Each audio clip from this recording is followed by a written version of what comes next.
You're listening to Out of the Box, a place for marketers to get inspired, get going, and break out of the box.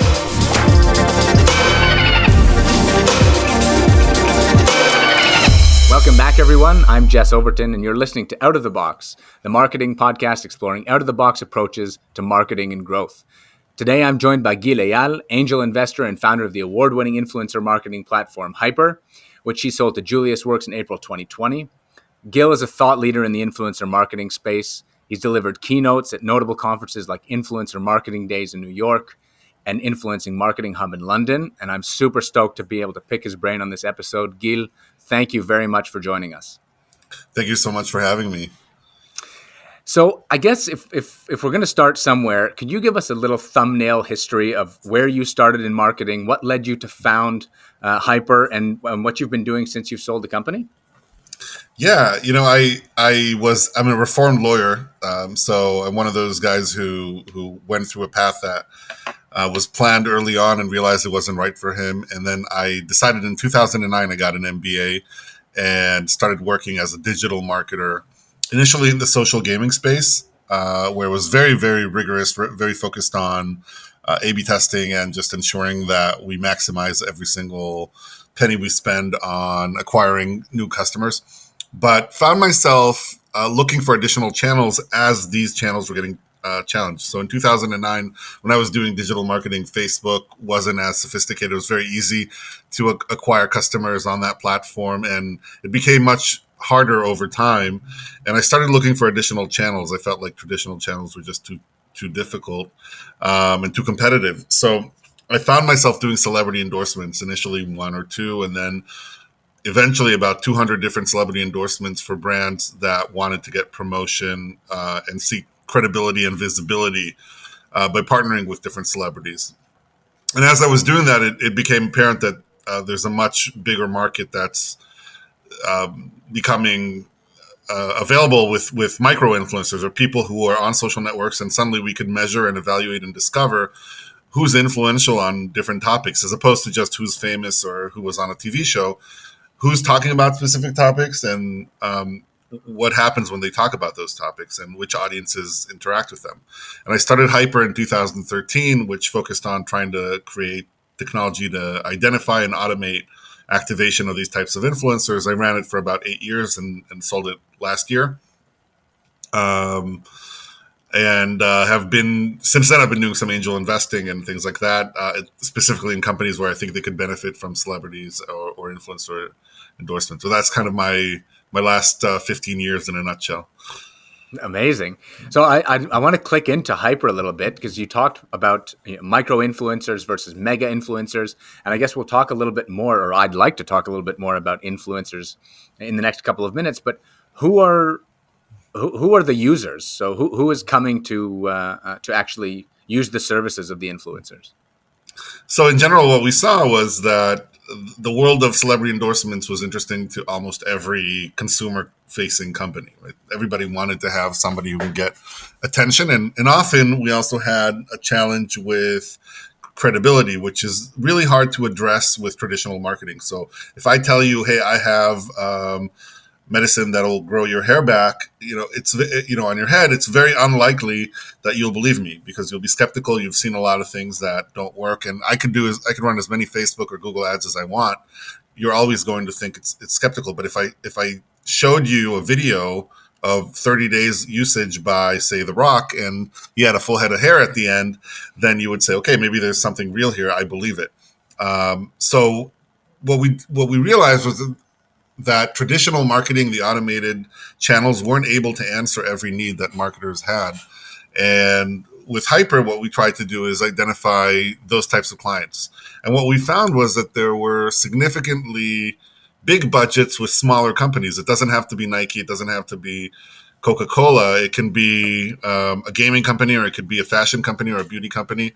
And they would have anywhere from tens of thousands to millions of dollars to spend every month that they used to spend just on acquisition, and they could suddenly work with influencers. But the challenge was, how do they find them? How do they activate them at scale? Because you really need a lot of influencers to get your message across. And our goal was to get people to be able to activate hundreds of influencers at once.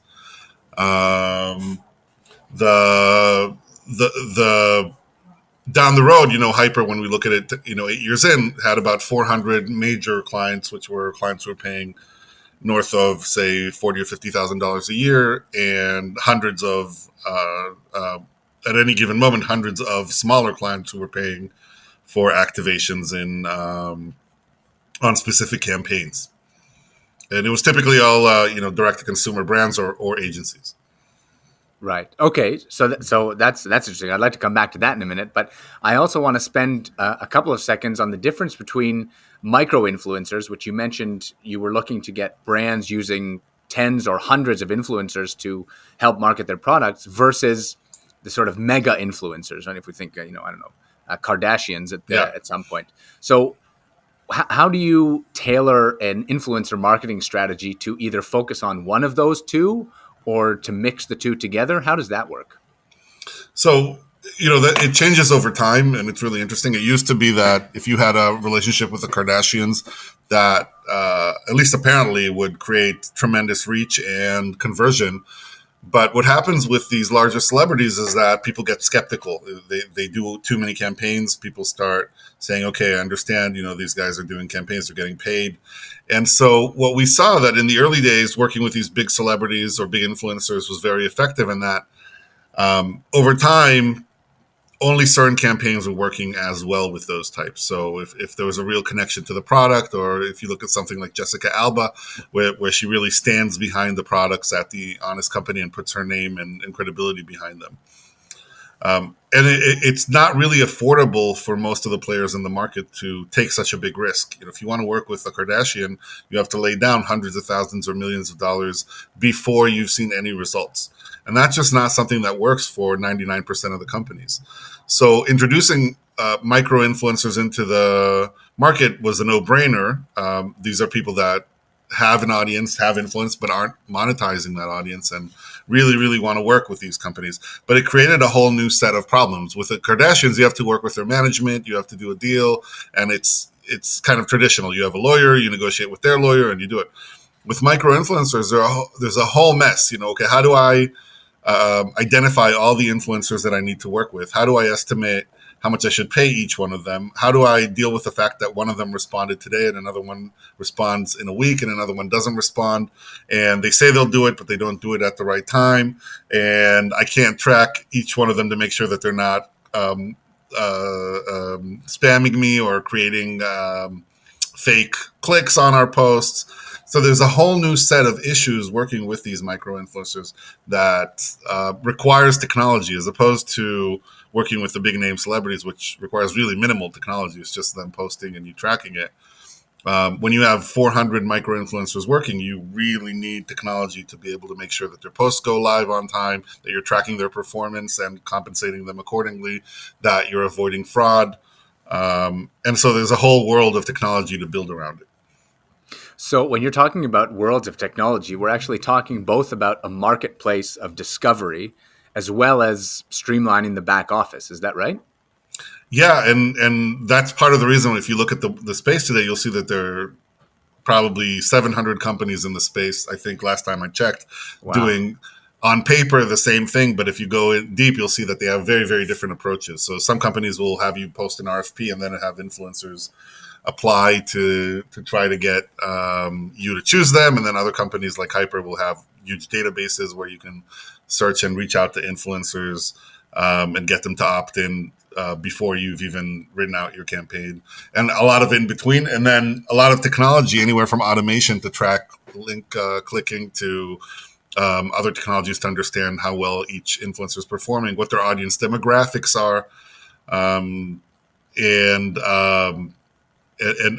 also just to manage a large amount of influencers posting at once. So think about if you have to activate 10 people or if you have to activate 100 people, how much work that generates, how much exponential work that generates to coordinate everything in time.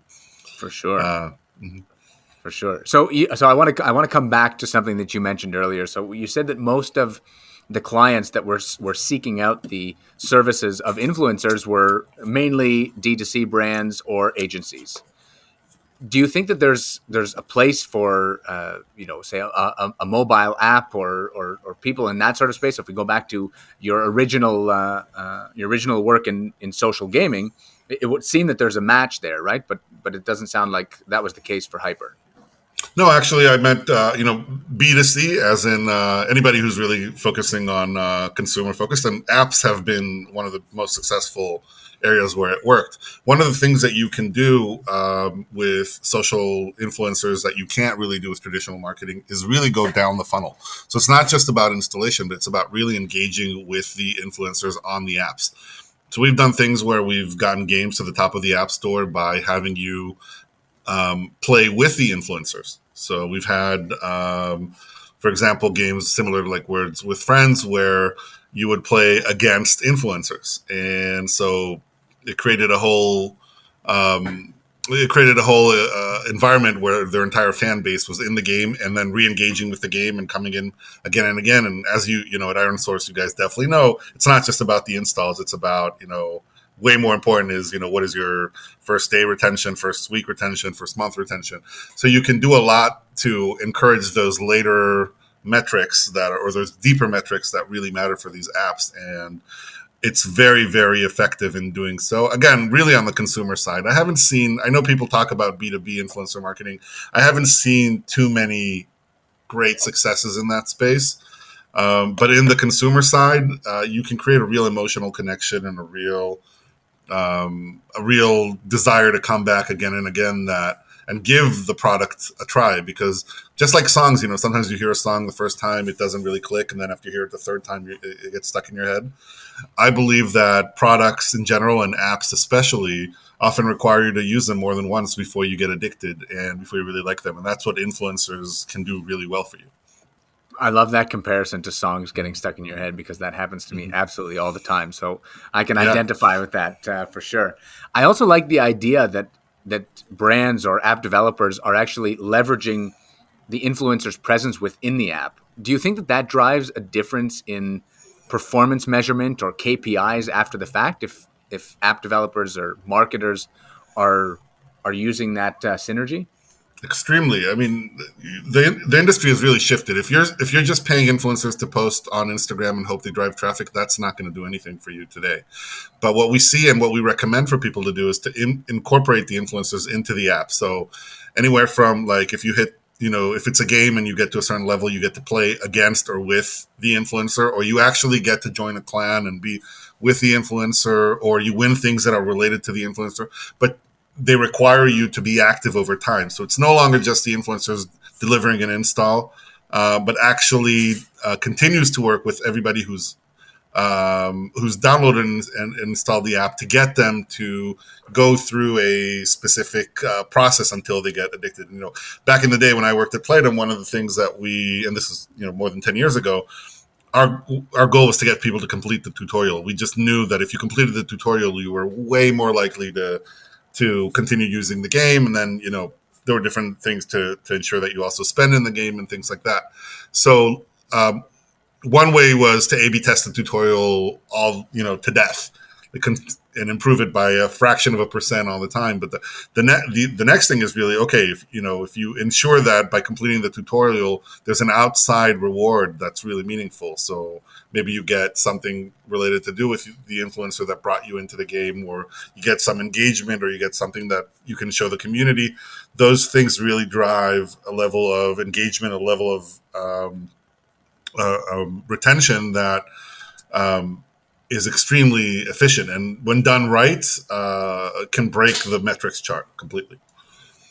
So if I'm getting you correctly, I'm thinking now from my standpoint, which I work on sort of with operations teams, with UA teams, marketing teams, with many app developers. I'm thinking there's got to be a whole feedback system back into their product teams and really be able to support that sort of a development or a marketing presence, because really there's a lot going on beyond just regular gameplay, for example. Yeah, no, 100%. And I mean, anybody who's worked in a gaming company knows that most of them are first and foremost data companies with like a gaming front end sometimes.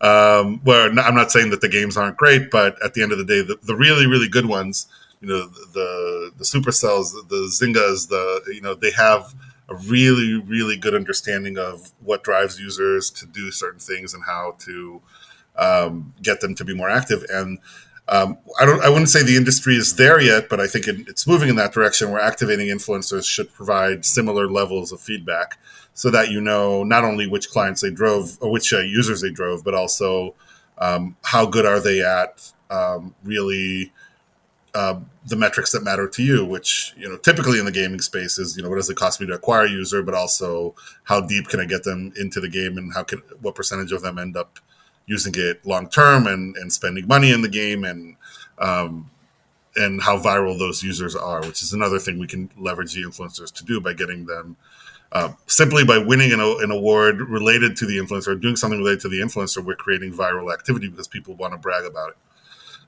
So all those metrics need to be measured, and influencers in general is a space that hasn't been measured well ever since it really had this revival in the last 10 years.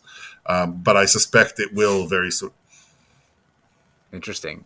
I like that we've gone down this sort of gaming rabbit hole because it leads me into another sort of a question about the actual platforms that influencers are using and that marketers can be leveraging. Because if I think gaming, I think Twitch. But of course, then there's Instagram, TikTok, podcasts. There's all sorts of platforms that any marketer could choose from. What do you think are the major differences or the driving factors between choice of platform? Or should the average marketer be spreading across platforms?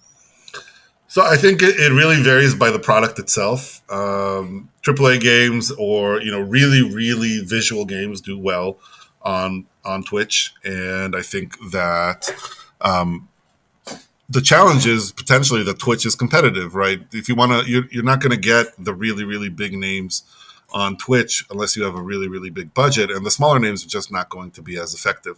It's also a platform that isn't as welcoming as you want for third-party advertisers unless they work through the Twitch platform, and in which case you're not going to be activating influencers, you'll be buying media around their Twitch streams. So Twitch can be a great fit for very strong visual games or AAA games or something where you really enjoy watching other people play, and you can maybe if they're multiplayer, that's even better because then you can play against them, and that creates a really good opportunity to engage people.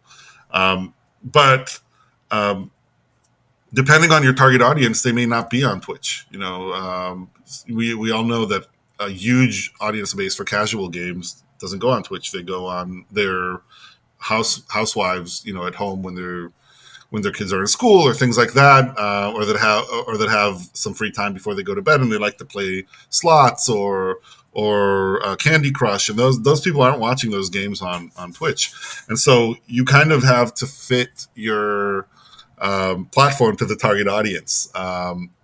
And you can promote it really in any platform. Each platform has some advantages and drawbacks. Some of them are underutilized. So if you think about platforms like Pinterest and TikTok are underutilized compared to Instagram, even though Instagram really limits your reach with their algorithm. So brands that are able to utilize those platforms to identify people that have a big audience and create content that makes sense for those platforms do really, really well. And we even saw it with Snapchat where influencers were doing stories of the games that they were doing, and often that performs and creates a return that's much higher simply because those platforms don't limit your reach as much as Instagram does, or your target audience as much as Twitch does. Because really, if you're not going after gamers, Twitch is going to be really limited. Right. So if we think about sort of opportunities within the market, it sounds to me like you're looking at Pinterest and TikTok really as something that could be leveraged to really gain reach and gain some good traction. Yeah, anywhere you always want to fish where you don't want to fish where everybody's fishing, and the competition on certain platforms, or in Facebook's case or Instagram's case, the algorithms that they put in place make it a lot harder to get a lot of value. And whereas you have hungry platforms like TikTok and Pinterest. And maybe if we talk in 3 years, this will be completely different. Right now, that are very eager to work with advertisers, very eager to create cases that work and provide a tremendous amount of reach to their influencers without limiting it. So my experience has been that brands that experiment with these platforms will reach much larger audiences and can often convert them in a much more efficient way, and have a lot more freedom in what the platform will let them do for their brand. And specifically, we're talking about gaming, but really this applies to almost any category. If you go beyond just beauty, which influencers on Instagram typically dominate, fashion and beauty. But once you go to Pinterest or you go to TikTok, there's so much opportunity to go with anywhere from like finance to real estate, to do it yourself, and all kinds of other influencers that you just won't find on Twitch or in other places. So I think that this is a nice segue as well into maybe a little bit of practical advice, because our audience is mainly made up of people in all stratas of the marketing world, whether they be UA managers or VP marketing. Can you give us some of your biggest tips for succeeding with influencer marketing? Yeah, I think, number one is really be data driven. It's very easy to fall into the hype. Influencers can very easily create an appearance of being bigger or more successful than they are. So when you start talking to influencers, one is you want to use a tool that really helps you identify which ones are the ones you should be working with, one that allows you to search for influencers with the right demographics, that ensures that their audience is real and active, and that they haven't acquired a lot of fake followers or are paying for fake engagement. The second is that you really want to be clear about what metrics you're tracking. It's very easy to be excited about the fact that you got this big influencer to promote you and then overlook the original metric or the original KPIs that matter to you and say, well, they're so big, they're going to be successful. I guarantee that many of the big influencers are unsuccessful in promotion. And so you want to make sure that you're tracking that so you can understand relatively quickly. And it's not a very straightforward world in that you can't always put a link where you want it to be, and tracking isn't as simple, and fraud sometimes comes in different ways. So you need to be careful about that. And then maybe, once you've selected them is really, and once you've engaged them is really just measure rigorously. Don't do deals that are 2 years long with the assumption that they'll work. Pick a few influencers, see how they perform compared to each other. And even though it's hard to A/B test in this space, at least have an idea of, okay, these are the 10 influencers I've worked with, and these two did a lot better than the others, and try to understand what made them unique, what was special about what they did that was better than others. And as I answer this, you can also understand why building automation in this space is such a challenging issue, because there's so many platforms, there's so many influencers, and it's just not an apples to apples comparison ever. And if we loop it back to the beginning of our conversation, it sounds like the place to start really is with micro influencers, right? To get a taste of what works, understand what might resonate with your audience more in one influencer versus another one, and then work your way up to mega influencers if you get to that point in your strategy. Yeah, I mean, depending on your identity, obviously, if you work for Nike, you're going to need a lot of micro influencers to move the needle. You basically need every single person in the category to be with you, because it's just not enough. So it may not work for if somebody who has a really, really, really big budget. Micro influencers can only be supplementary, but they still need the big names. If you're smaller, for sure, micro influencers give you much more ability to target your audience. So you'll pick somebody who really talks about the subject and has an audience that's interesting for you, and much more flexibility on how you can compensate them and less risk. So 100%, I think you should be starting in that direction, thinking about it that way. And then when you've proven or when you found something that works, you can definitely scale it up. Cool. One of the things I loved with that strategy, I loved about the Hyper platform, was that you can measure the audience overlap between your different influencers. I thought that was such a great idea and such a good way to really be able to identify where things are working and to test. Thanks. Yeah, I mean, it's one of those things where influencer marketing started with how many followers do they have. Then it was how many real followers do they have. Then it was like, okay, if I activate all the Kardashian sisters, I'm going to have 500 million people, and then you say, well, yeah, but 80% of them are the same people, so you're really going to have 100 million or 120 million or whatever that comes up to, and so it's not always as intuitive as it looks, but the overlap is extremely high, and especially because one of the ways that these influencers grow is by promoting each other. So the pool of audience isn't always as big as it appears to be. So that tool was really meaningful, especially as we started running campaigns that weren't just 2 or 3 influencers, but could have had 100 or 400 influencers involved. You really want to understand if these people are contributing new audiences. I wonder if you can continue that train of thought then, because you said at some point you were wondering if people had fake followers, then you were looking at if there was overlap between those followers. What do you think is next for influencer marketing? I think measurement is crucial for this to be big, and a shift to CPA versus CPMs or CPCs.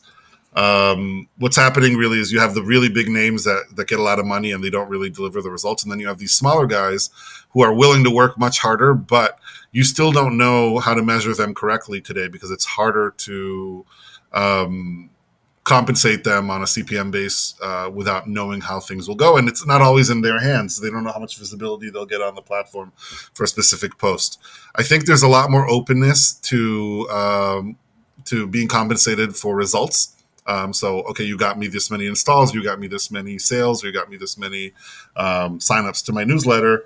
We're seeing significant progress in that area. I'm working with some companies that now activate over thousands of influencers every month with like the affiliate model or with a CPA model, and pay out hundreds of thousands or millions of dollars every month, but in a way that's much more measurable and accessible to them. So I think that's the future of the space, especially as you work with micro influencers. We're at a point where, like, if you look at how many people have more than 10 million followers on Instagram, you'll probably maybe find 250 max. If you go to how many people have more than 1 million, you'll probably get to 10,000 people or so. If you go to how many people have more than 100,000, you might get over 1 million people or 3 or 4 million people that fit that bill. So it's much more competitive down there for them to get opportunities, and that allows marketers to dictate the terms. So my gut feeling is we're going to move to CPA. Tools around that are going to evolve, and that's great news for marketers who now no longer have to bear the risk of picking the right person and then spending a lot of money on somebody who's not going to produce results. But it does create a big opportunity as far as technology and developing measurement tools to ensure, and anti-fraud tools to ensure that things are going the right way. Well, that sounds like a familiar arc to me. If I draw a parallel to back to traditional media, I think there's obviously been huge adoption of very high caliber performance measurement tools, but there has also been a lag. If I look at some of the work that we've done with agencies and some of the conversations that I've had on this podcast in the past about the sort of slower adoption of blue chip brands, of more performance, performance marketing, if that's really digging deep into data to find conversions, as opposed to the traditional, TV ads or newspaper ads, which are a little bit more, they're harder to measure. I wonder if you see that same trend in influencer marketing. Is it those smaller, more agile, more tech-savvy companies that are faster to adopt this performance marketing model and influencers? Yeah, so I think you're absolutely right. I think one of the challenges of this space has been that there is a large portion of people who've been doing things a certain way for many, many years. That's always worked, and there's no reason for them to change it. But we're also experiencing a major proliferation of small businesses, of online stores, of developers in the App Store, and of new brand creators at a level that's never been seen before. Technology is allowing it. You have companies like Shopify, obviously the different app stores and different channels to promote your software that now make it much easier to both build, host, and market.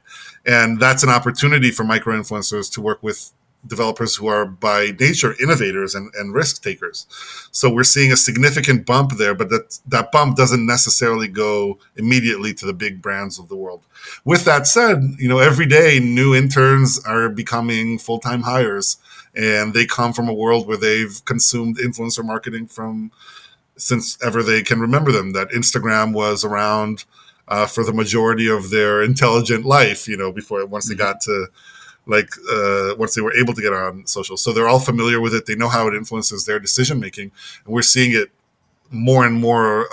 We're seeing more and more success with these bigger brands. We're also seeing those bigger brands threatened by companies that have been really successful with influencers, and realizing that if they're not going to start implementing it internally, they'll have to buy these companies, which sometimes works and sometimes doesn't.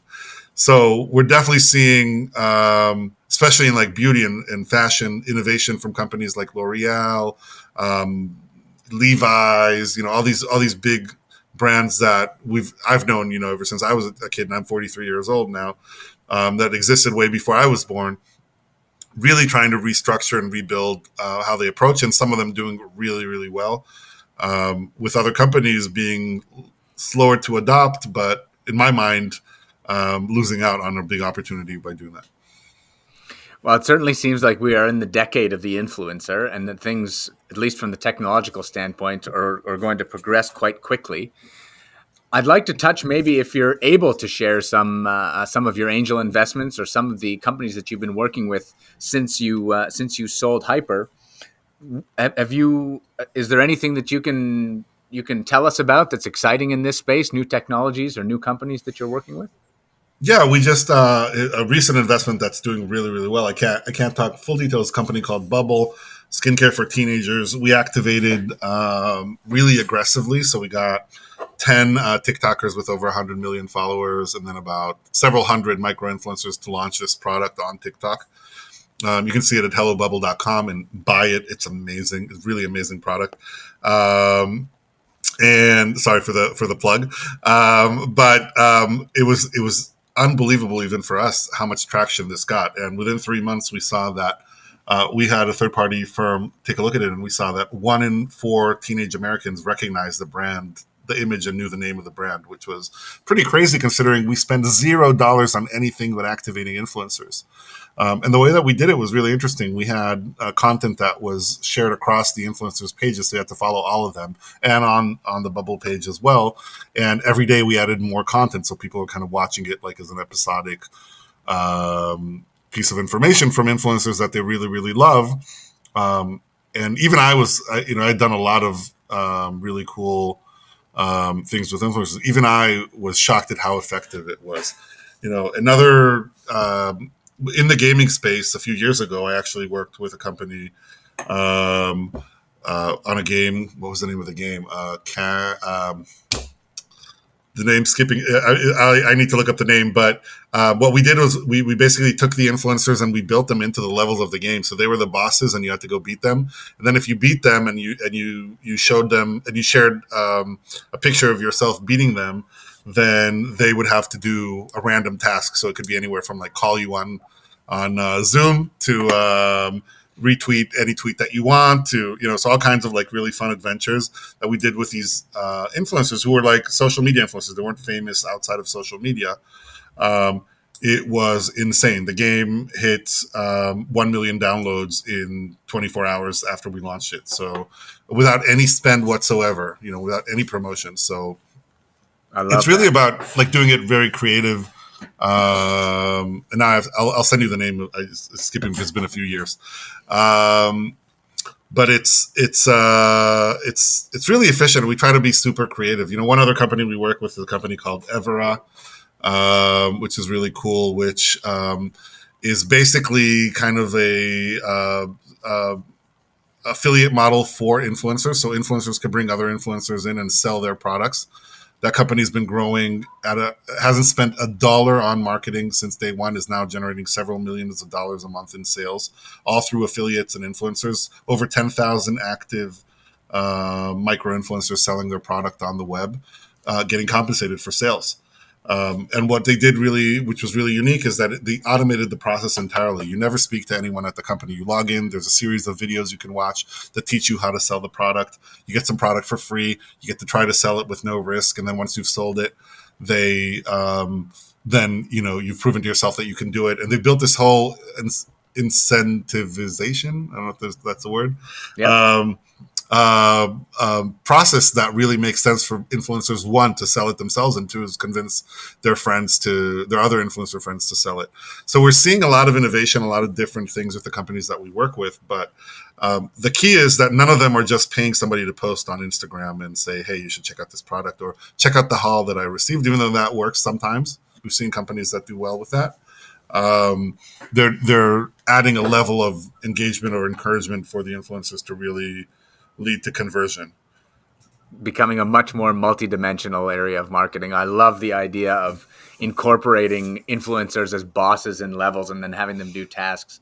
I think that that's such an out of the box way of thinking of influencer marketing. And I hope that our listeners are taking these sorts of ideas, and you can take them back, incorporate them with your product teams, and really take them forward, because it's amazing.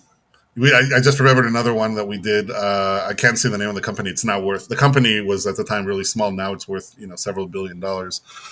Not because of this strategy. A lot of things that they did right, but one of the things that they had was a game where you could compete against. It was kind of a words related game where you could compete against an influencer. And we chose an influencer that was known for being very funny with their one-liners. It was a girl. And so, when you played against her, and we created a bot that would play her, but every once in a while it would really be her. So she would go live and show that she's playing. And then if you lost, for example, it would say to you, it would look at your profile. If you're a guy, it would say, didn't think you'd wake up this morning and have a girl kick your butt. Right. And all kinds of silly things. But those things became super viral within her audience. They're like, oh my God, I can't believe I got this. I got this message from her. And she wrote all the messages, all the silly put downs. So it was very entertaining, and again got an enormous amount of traffic and engagement because people were trying to unlock all these statements that she might say, and you could. It was almost like if you lost really really bad, there was a pool of sentences she would say. If you won really really bad, there was a pool of things she would say. So you had to play again and again to unlock everything. I love it. That's so great.